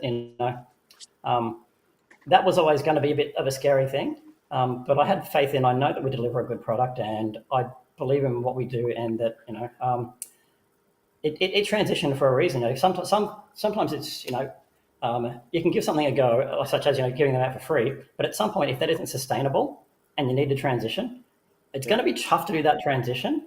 But once they're on the other side of that and they understand and they see the different experience, I believe in that, and so I'm happy to take some slings and arrows. Well, happy to. I will take some slings and arrows if I need to. In order to help build, because I know what's on the other side of that. It's that photo experience that I shared, So it's always rough if you set an expectation for something and then you have to maybe set a boundary later. I got myself in trouble. The biggest example I can think of is the Woolies bags. Remember when the Woolies bags went to? Yeah, I've still got you. No. Yeah. So when the Woolies bags went from being free to paid, remember the uproar over that? Yeah, fucking A. And the reason for that is they changed the deal. That's what happened. The deal was, if I buy something, you give me a bag. That's been the deal forever, and they changed the deal, and that's why everyone was upset. And now it's the norm. Take shit off. And so when I first started fireworks, I'm just going to mute you for 1 sec because that's piercing. When I first started doing what I'm doing, going into online, so when I first transitioned into online coaching, you're delivering programs for people, you're checking in with them weekly, you're checking in with clients, sometimes daily, like people are messaging you periodically, regularly. And I became a little bit of a slave to my phone. So I would just check messages all the fucking time. So every time I picked my phone up, I'd open my messages and I'd probably get back to 2 or 3 and then I'd put my phone down. And it was just like 24 hours a day. And I would wake up to go to the bathroom at 3 a.m. and I'd pick up my phone and I'd message 10 people and get back to these messages. And it became very unsustainable. I've just unmuted you. It became very unsustainable after a while because I was turning into a bit of a basket case.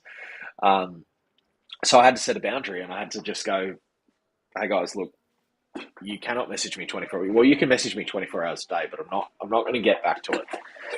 And now, like years after that, I'm even further removed and I don't even, I put my phone in the office on charge at 8 p.m. and I don't look at it till the morning. And when I first changed, people were pissed. Like some of these clients who would message me at 10 at night, they'd message me and the next morning they'd sent me 3 more messages. Why are you avoiding me? And I'm like, you've just set an expectation, and that's all it was. And it was not that it was right or wrong. Like from then on, new clients, I'd be like, look, and I tell people when I'm chatting to somebody and they're starting up, I'm like, look, I don't, if you can send me a message 24 hours a day, but if you send it to me at midnight, I'm probably not going to get back to you until 9, 10 in the morning until I'm back on my phone. But as long as that expectation's set, they're fine. Yeah. And that what you're talking about there, that's exactly part of the reason why I've been nervous about transitioning to having a sponsor paying for the photos. Because I like that idea. And look, if there's a way that could be done where, someone is amazing at convincing people to give us the money to do that. I worry that might last for 12 months and then it would stop. And so at the moment, this is the normal. And so if we changed it that and then having to change back, oh my gosh, it was just the nightmare of having, 12 months of sponsors paying for things and then having to go back to competitors paying for it. That, like, at the moment, it's just normal and it's easy and we don't get the slings and arrows. But the grass is. I think that's another reason I've been nervous about trying that, unless I knew the money was going to be there every time it was locked in for about 10 years. Can I offer a suggestion with, if you decide to, and I'm sure you will eventually, but if you decide to go into the app side of things, is running sponsors through the app might be a better way, because then it's not over individual people's photos, but when they're logging in to check their photos, there's a banner ad or something, and you could sell that. That might be something that can offset some of your costs. That's a great idea. Yeah, look, if there's a way to do that sort of thing that helps subsidise what we're doing and make that easier, for sure. Yeah, I think the trick there is, like, so for example, my old man owned a coffee van, and he built this coffee van up, and it made a lot of money. But then he's like, all right, where can we do better? So he used to get his coffee cups delivered from, I don't know, wherever the fuck he got them delivered, and they were 10 cents a cup and 2 cents a lid or whatever they charged. Anyway, so he worked out that he just went around to a couple of his mates who own businesses and said, hey mate, I'm going to get a whole run of coffee cups made. Do you want to pay for sponsorship on the coffee cup? And he sold 3, businesses on the coffee cups, and that paid for 20,000 cups, and it paid another little bit of extra cash that he redid his signage with. But it's just a way that you can go. You don't want to create a business model that's completely reliant on that sponsorship, but if you can get it set up and then go, oh, where can we put this in a way that's not selling our soul. And you also don't want it to be the point where they've got to watch a 30-second ad before they can get their photos. That's going to drive people crazy. Yeah, exactly. So you've got. I think where you're going to do it well is you are so client focused. It's always like, how can we enhance this user experience? And if a little bit of sponsor money is going to help you accelerate that process and put an app in place that in the long run is going to be better, but it's not taking away from that user experience, or you've created a system that's reliant on that money. I think you can probably make it work. I'd also love to work in with that app development, something along the lines of customer loyalty rewards and lifetime discounts, other bits and pieces like that. There's a sensible way to do that. I've got to be careful. Like, a long time ago, I had video stores, and I gave my best customers a discount card, and what I ended up doing was they didn't end up spending more money. I just cut my revenue. I'm like, oh, So if it's a sort of, but I want to reward those who come, really frequently and do that sort of. If there's a way to be able to do that, it's on my list of things to review. So it's not that I can promise that it's going to happen, but I can promise that I'm going to try to make that happen, and I want to make that happen. And if there's a way to do that viably, for sure, I want to do that. Yeah. It's hard. It's like, how do you look after your best customers, knowing that they're your best source of revenue? It's tricky. It's tricky. Yeah. One way I do it, like what I've done over the years, is if a client refers a friend or something, I'll give that friend a discount. And it's like, it's not directly going back to or even referrals. Like, I've done that as well. Things like just a Christmas gift goes a long way with some people, or having we're going to do a Christmas party and you're invited. Just stuff like that. I think but then that sort of works better with business as opposed to the consumer. So it's, I don't know. There's lots of ways to show people that you appreciate them, but you don't want to cut your revenue off. That's it. Matt, should we talk about how to get good photos on race day? Sure. Please do. What I'm going to do, actually, I'm going to put that in the chat, and then I'm going to bring it on screen.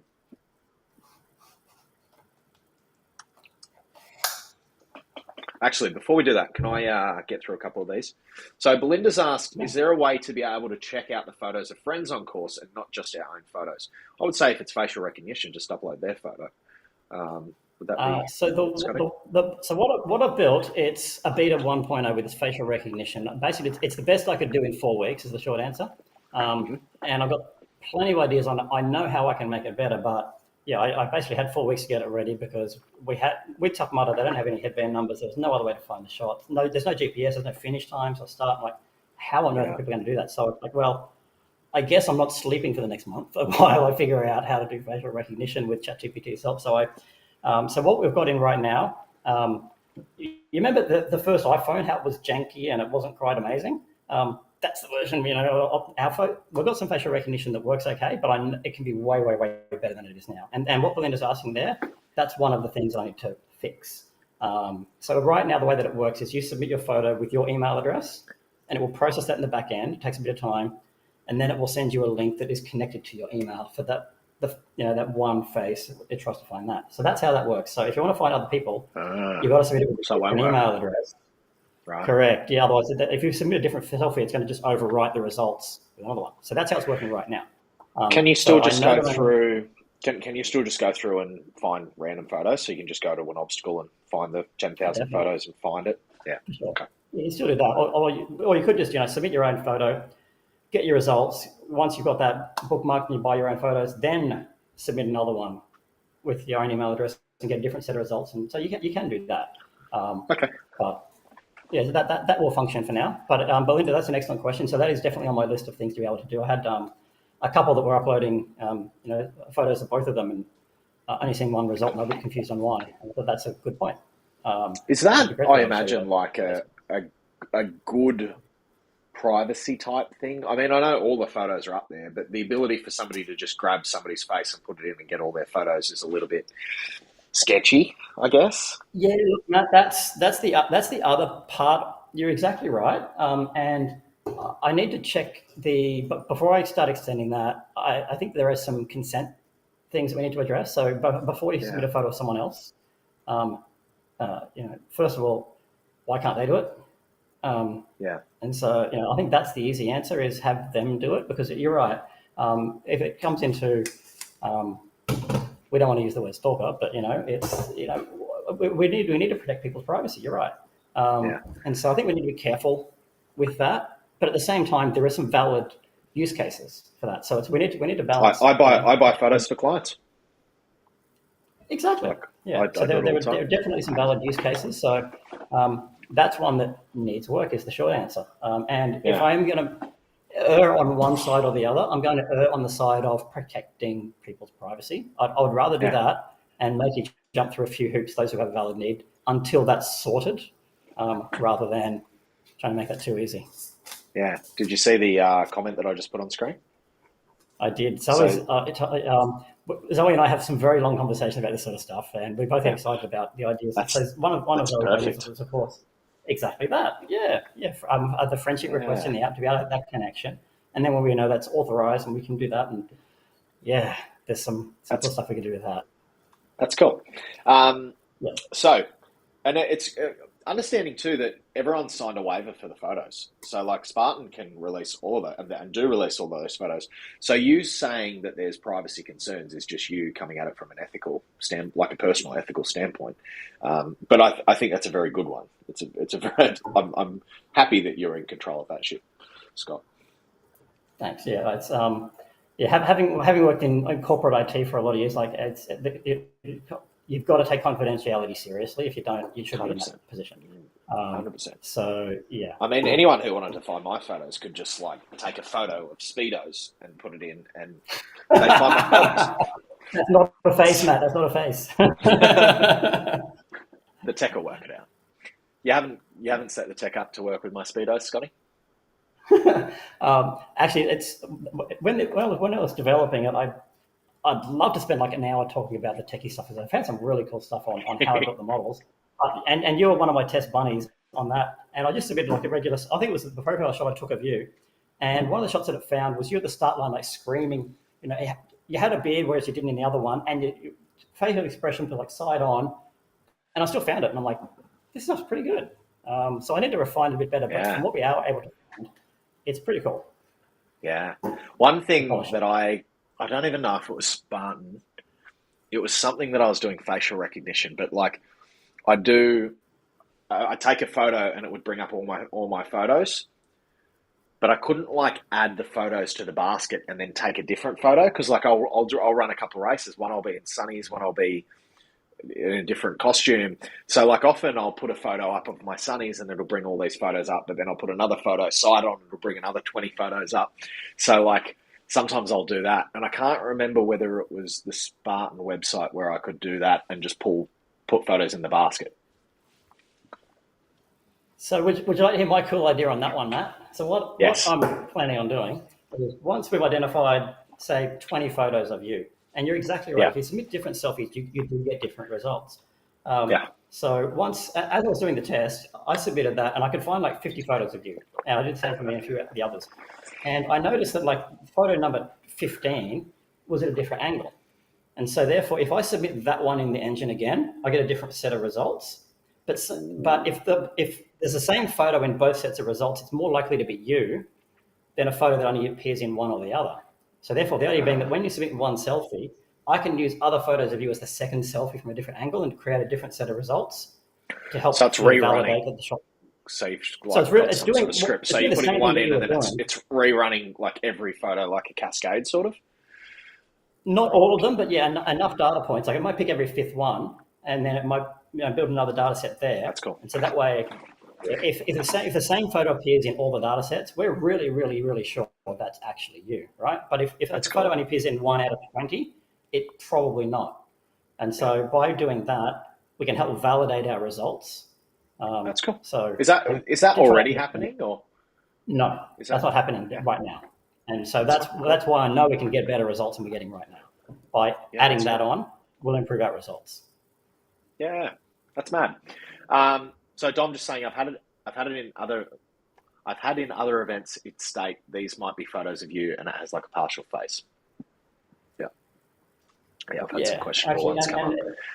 Yeah, another one that I found was someone at the start line, sort of in the cold, blowing on their hands, and was still able to find the right person. Like even though headband on, bottom of the face completely occluded, it was only the eyes, and it was still the right person. It was like from 5 years ago.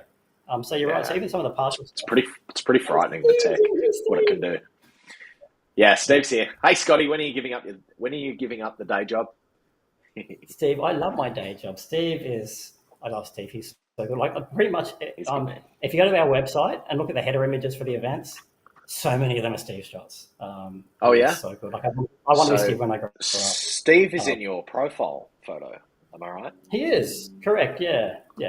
That's Steve. So, actually, I think there's even a chance that Steve took that photo of me at the first Spartan race. There's a chance that was him. But yeah, I love my day job. It's really cool. I get to do some really interesting stuff, and it also, funny enough, Steve, there we go. There's Steve. He's a legend. And it's also if it wasn't for the day job, I couldn't do this as a non-profit for free. I couldn't let as much go back in. If this was my entire revenue, I couldn't put as much back in. It'd be a different story to be able to tell. But I like the question, Steve, and I like you. He did take that photo. That's cool. Darren's saying, can you tag other people like Facebook? So that could be another thing too. But that was Zoe's suggestion. Yeah. So she was talking about that as the friend request and be able to tag his other people. Yeah. So.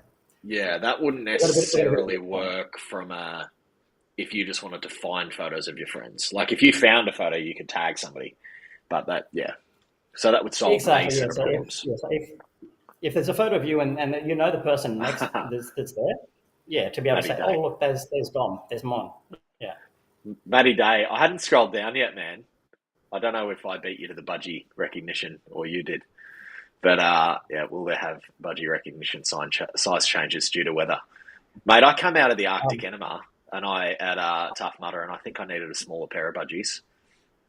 Oh, yeah, I remember doing that event. I think my testicles didn't descend for like a week. Yeah, when I did that I think one's still in there, but it's rough. The Arctic Enema's rough. I think you did send me some photos from Tough Mudder, which is cool. How do you get the best photos on race day, Scotty? Yes, thank you. So I'm just going to take another bite of this pizza, mate. I had some food delivered right before the podcast, and it was a little bit late, so I've had this sitting here and I can't eat it yet. That's doing my head in, so I'm going to take a bite of this pizza. So So some people ask that question, and sometimes I hear other people give the advice of smile for the camera, pose for the camera, all that sort of stuff. And really, it depends on the shot that you want to get. Like that shot that we showed early on of me coming out of the I think it was the rolling ditches, standing there. Like I remember that moment that I didn't know where to go.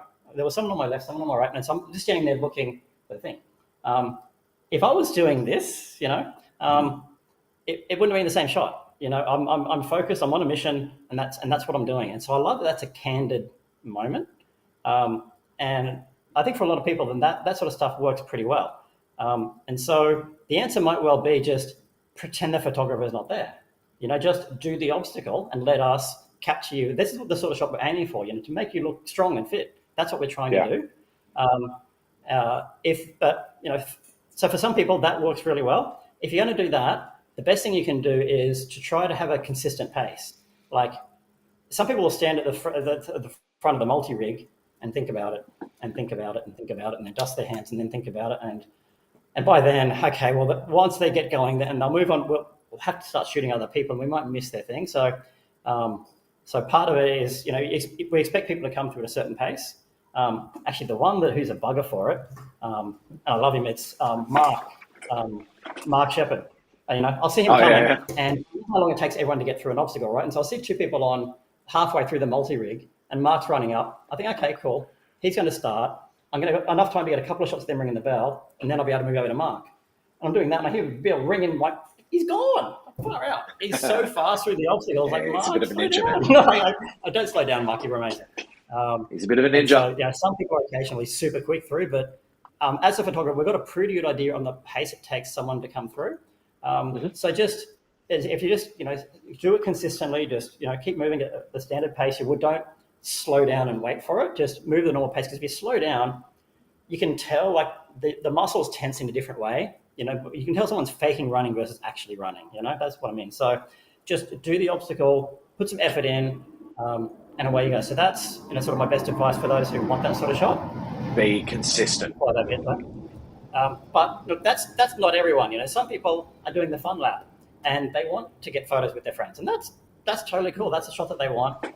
That's great. Have fun, splash in the mud. If that's what you want to do and what you want out of it, we're here to capture what's important to you, and so that's totally fine as well. So you just have to think about the shots that you're trying to get. So I'm not going to tell someone who wants that hero shot to stop and pose. That's the wrong advice for that person.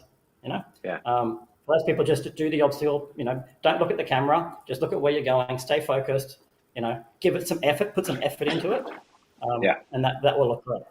If you're doing a stop and pose, the one thing I would ask, actually, Matt, those example photos that I sent through for you, example number 2, do you want to bring up some of those? Watch behind you? Is that what it's listed? Now, the photos that I'm bringing up, these ones are actually okay because I don't want to name and shame the people. So this guy's great. So he wanted it's a take a photo of me moment, and that's cool because there's no one behind him, so that's totally fine. And some of the other shots you'll see in there, Matt, are the same.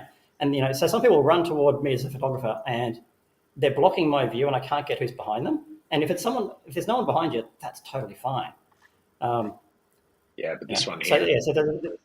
So there's all the shots like that, and some people will want that sort of shot, and that's great. So if you're going to do that, just before you do that, just have a quick eyeball behind you. Because for some people, if some... Oh, that Fairwex is on again. It's okay. If I get closer to the mic... what I can do if you want, I'll pull your audio right down.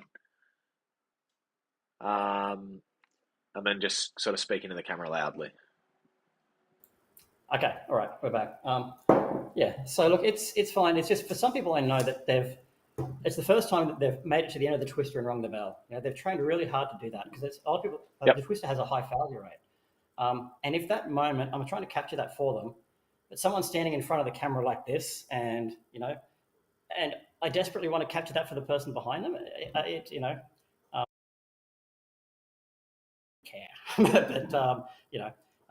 you do want to put pose for those selfies, again, totally welcome to do that. But just have that quick check that there's no one coming through the obstacle behind you, or stand to the side of the obstacle, rather than in front of it blocking it. So that way we can keep capturing the action. And when there's a break, then we can pause, get you, and then get back to the action again. But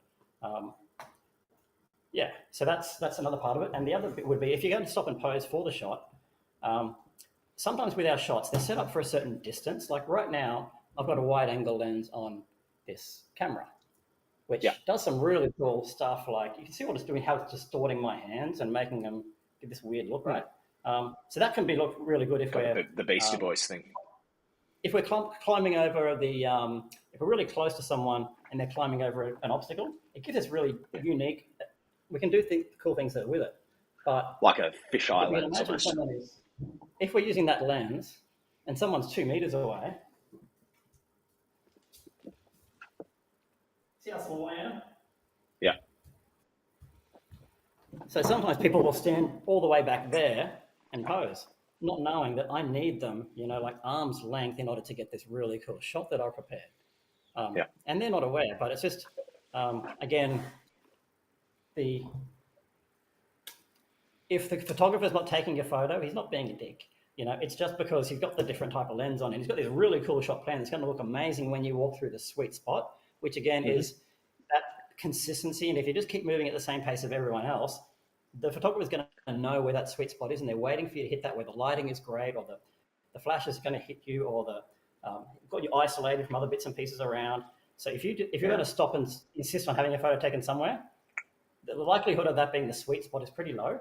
And we'll take the shot, and that'll be okay.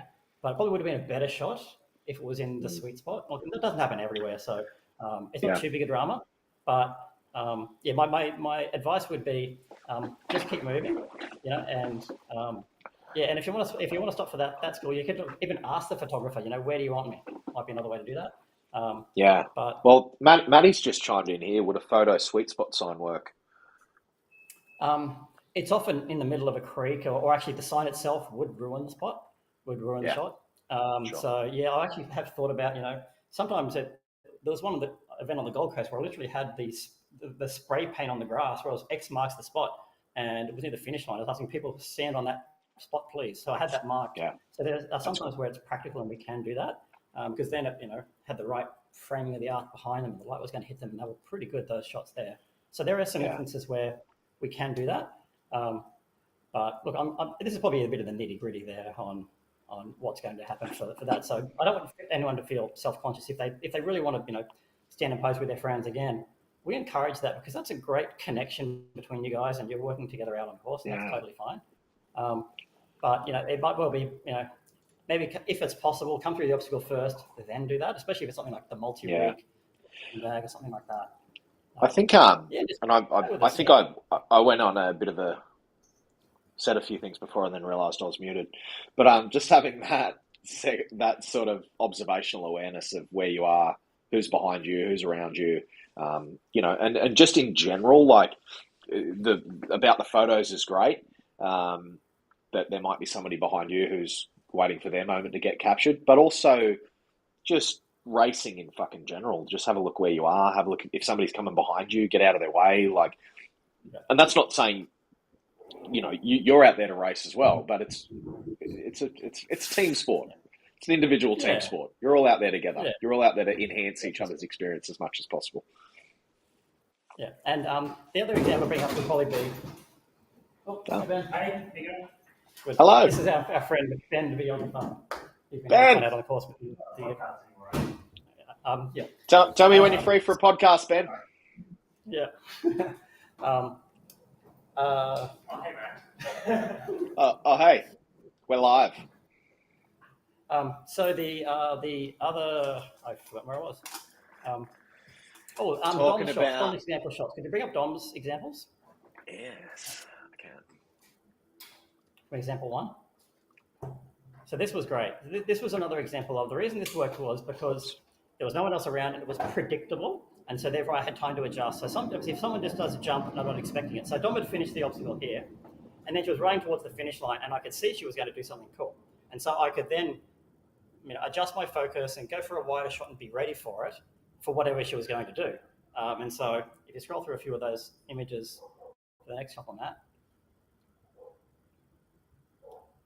I don't know if it works as a sequence. So that's, she's taking the next step, and then she does this cool jump kick flip thing. Yeah, there we go. And that's the shot right there. That's the golden one. And the reason that worked was, again, there's no one else around, so therefore I wasn't preoccupied with anything else. And I don't know what it was in the body language that signaled she was going to do something, and so therefore I had time to prepare. Whereas if we're busy shooting someone else and then you try to jump, we can't always pivot, refocus, resume, do all that sort of stuff and capture that. But that was great where, it was sort of pre-signaled and telegraphed a bit, which was just perfect. And that was great. And that's such a cool... Is it the pink jersey, mate? Is it the one more up jersey? You just like something crazy's coming? No. It's because she's really pretty. She's lovely. She's great. I didn't know she could fucking jump that high. We've been working on a little bit of like power stuff so she could get up Stairway to Sparta, but I didn't know she could jump that high, man. It's a cool shot. Yeah, she's got so much clearance there. So I thought that was really cool and really fun. And that's a good example of the sort of thing that, she's also got her shots coming through that electroshock obstacle. But that's sort of, having fun with that sort of thing. If you're going to do that, if possible, telegraph it or call out or give us some sort of cue if you can. And that'll help us know, okay, there's a jump coming or a kick, whatever they're going to do. She might not even know. But I was just able to read it from different body language. Okay, she's running at me. Get ready. That was cool. I had a lot of fun with that. Yeah. What was the sequence photo? Yeah, so the sequence photo. So that ties into a slightly different topic, which is modernizing our product offering. So we've been doing still photography for a while, right? And that's basically all I do. I don't know how to do video. That's why we have, Ben's amazing at that sort of stuff, and I couldn't do any of the stuff he does. But what I've noticed is some of our photographers, of course, work the high-speed burst, and so it can take like 20 photos a second. And on some of those obstacles, like those sequence ones that I brought up, I don't know if you can bring up the sequence and play them like an animation. You might not be able to do that, Matt. If you skip through them, it tells a little bit of a story of what's happening. So I think one of them was the hero carry, and what we noticed was on the hero carry at Tough Mudder, some of the stills were great. It had the people on the back with their hands up, and they looked great. But when you play the sequence and you play like a few photos in a row, you can see that they're swinging their hand around, or they're smacking their partner on the bum, or they're doing something like that. Here you go. We can get that motion, that idea from. Yeah, there you go. So you can see the story of what's happening there when you're playing a few of them in a sequence. You're seeing more about the story of what's happened versus just a single shot. Like some of the single shots are cool, but for some of these, you can see the moment that they started falling, and you see their face transform. I really like that. So, it's cool. And what we're looking at, guys, is basically just a mud pit with shin deep water where they just go through and dig these holes everywhere. So as you run through, you just face plant. It's great fun. Tough Mudder's fun. Yeah. So what that reminded me of was when during the COVID lockdown. There you go. Here, you're giving him a smack on the back. Yeah. So you couldn't see that in any of the individual stills, but when you play them together, you can see what's happening. You can see more of a story on his hand. Yeah. Smack. I don't know if it's actually smacking or doing something, but it's more of emotion. And when we're in COVID lockdown, I made a home gym for myself, and I was practicing some Taekwondo techniques in the back there. But it's hard to have a selfie thing on a camera to time the exact moment my foot was hitting the bag. That's a pretty short time frame. We better hit that, and even a high-speed burst wasn't quite getting it. So what I ended up doing was putting my camera in video mode, like a 4K video, and just recording a video of it, because every individual frame was literally a photo. It's the same lens, the same sensor, and so therefore I just took a video of that, and then I could find the exact frame that I wanted, which was a 4K frame, which is the same size as our screen. And so that's how I captured a photo, was using the video. And there's some new cameras that are coming out that do some pretty cool stuff. And so my thought being, I'm not on Snapchat. I don't get it. I'm sure there are other people that I'm sure do, but I've heard enough to know that short video clips are becoming a lot more popular than they used to be. 5-second clips. TikTok Reels. Yeah, fuck yeah. TikTok Reels, Instagram Reels, YouTube Shorts. What I'm thinking is does it make sense to, instead of having just a still as the only option, there's still going to be an option, but is there a value in being able to give you like a 3-second clip, Matt, of you actually coming through the pit rather than just a still photo? I think so. Yeah, I think so. It's sold as almost like a boomerang or something. I think 100%. Yeah. There definitely is. I've actually seen people do it So I've seen people buy what I assume they've bought them after the fact and then sequence them into a bit of content.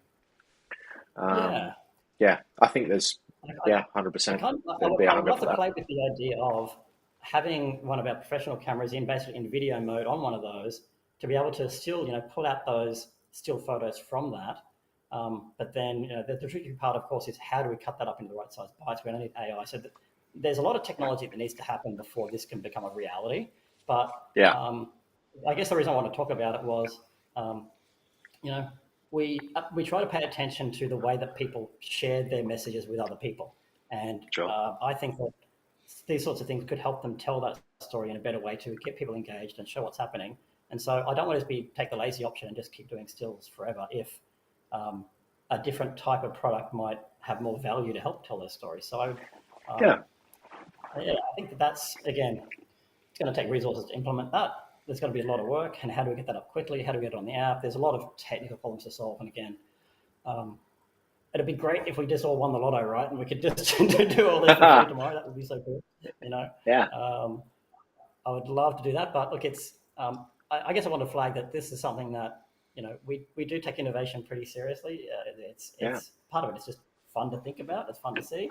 I would have liked that on some of those things. So I don't expect to see that in the next year. Maybe, but we've got some bigger fish to fry in the next 6 to 12 months as far as, the app development, being able to, do face recognition, getting that way better than it is. So we've got some sort of more immediate concerns that are easy to implement and have, sort of a higher net value in being able to get, sure. shots to more people.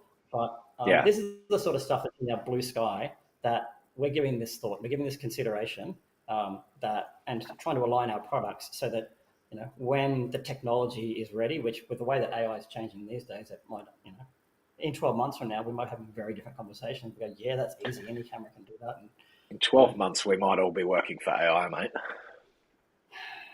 It's coming. Yeah, it's enabling some interesting stuff.